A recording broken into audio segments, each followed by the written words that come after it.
So this is for a question on YouTube by somebody who was asking if sprinkling means to literally just let the beads fall from the air by sprinkling it with your fingers.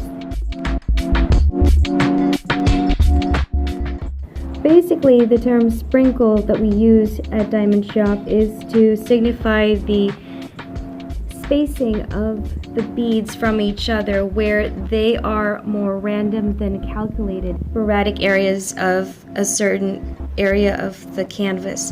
Hence the term sprinkle, like you just sprinkle it on there without making a straight line or forming a circle or filling an entire area of space in your painting.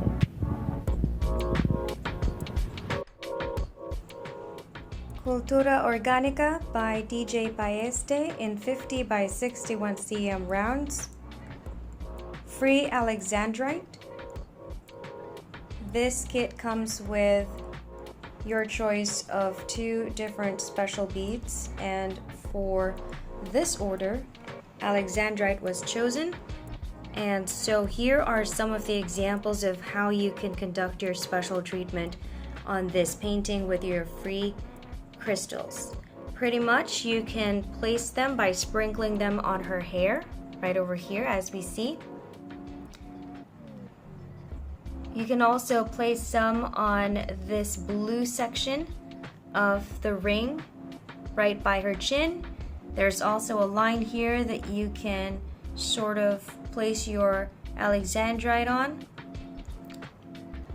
And then these areas over here. Basically, you can place it on any part that is blue. I would recommend on the areas that you see here on this painting. So you can choose just one of these areas and really place your free Alexandrite on those areas, or you can kind of sprinkle it on the different sections as we see here now.